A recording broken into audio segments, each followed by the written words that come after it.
Something is wrong with Minecraft. This game has a solution, written by Jordan Shapiro and published by Forbes. There should be a link to it in this video's description, and I recommend you read the whole thing as it's quite short. And on top of that, I'm not so much addressing this article as one or two of the ideas held within it. It's just that this article so happens to be a good example of what seems to be a commonly taken approach, at least in terms of games criticism these days. I think everyone listening to this is probably familiar with the ideas of fables or parables, stories that exist to put across a moral lesson. Through analogy, they are designed to make a point that you may pick up and then apply to everyday life. So, Tortoise and the Hare. That isn't just telling you about a tortoise and a hare, it's meant to make a point, although people do disagree on what point it's meant to make. It is clearly not designed to just be, mindless escapism, as some might say. It's meant to be read and then related back to real life. So you're reading the words, you're getting the literal meaning, but you may also read it as an analogy for something else entirely. Perhaps too oversimplified, but I think you get my point. So now imagine the Tortoise and the Hare turned into a game, a racing game, I guess, set up in such a way that when you play it, it plays out in the same way as the fable does. You could read that, the symbolism of that,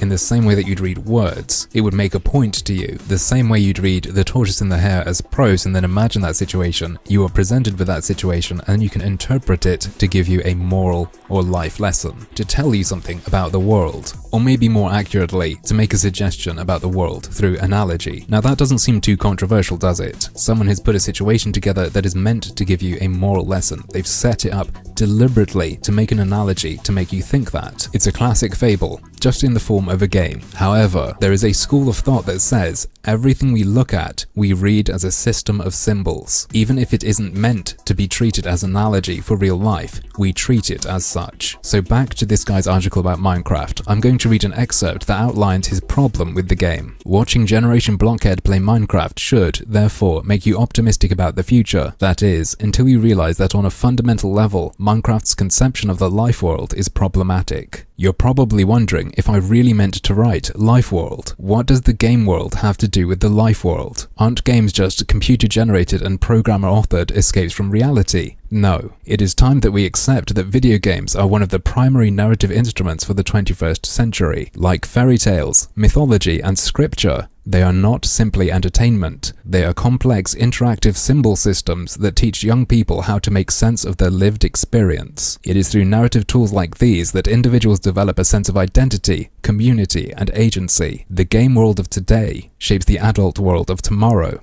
All games teach players an implicit vision of the life world. Whatever you think of this guy's approach, I think he does a fantastic job of explaining where he's coming from, and hopefully you can see how this is comparable to many other culture critics. The issue with Minecraft is that, on the one hand, it offers an impressive virtual makerspace, an exercise in project-based learning that's only barely limited by the everyday real-world restrictions of time and space, but on the other hand, it approaches its unique virtual landscape through the tired, intellectual paradigms of the industrial era. The game world is to be mined and exploited. Each block is only an instrument to accomplish the individual player's desired outcome. Minecraft will almost certainly inspire a generation of empowered innovators with key problem-solving skills, but its system lacks key components that would demonstrate real-world material consequences, and, therefore, it doesn't encourage the kind of ethical decision-making that will be required of future pioneers. So, in essence, Minecraft acts as an interactive analogy, in which you are taught, yeah, the world exists for you.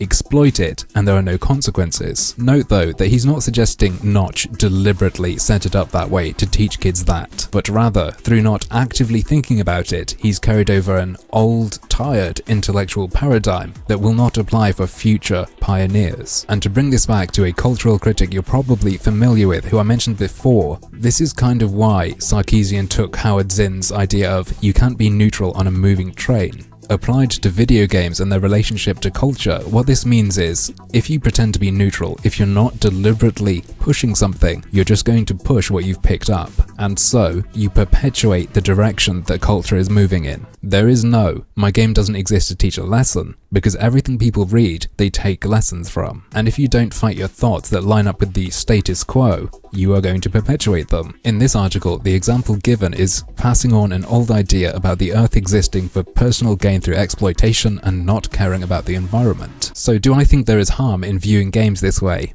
No, not at all. Someone can say this and you can say, fuck off mate, whatever, nice little academic wankery, leave me alone. What I think there may be danger in is what you can justify with this mindset. What he gives as an example of an alternative to Minecraft is a game where you have to prevent a disaster while at the same time not overexploiting the environment. So he thinks it teaches a lesson that Minecraft is missing. And of course this example is absolutely harmless. He's not saying get rid of Minecraft, he's just providing an alternative. Just like if someone had a problem with a book or a movie and recommended another one, right? You may well disagree, but that's just their opinion and they're not pushing for anything nefarious, are they? Well actually, this is where we run into something I've been thinking about quite a lot. Games can be different from one another in ways that books and movies cannot. They can also do things that books and movies cannot. If you truly believe that it's important to shape children's views with games, I think that's liable to go far beyond finding alternatives to what they play with slightly different narratives or mechanics. And while the really screwed up ways to manipulate people won't occur normally in a game because they're not fun, if you wanted to deliberately expose someone to it, you would wrap it in a game.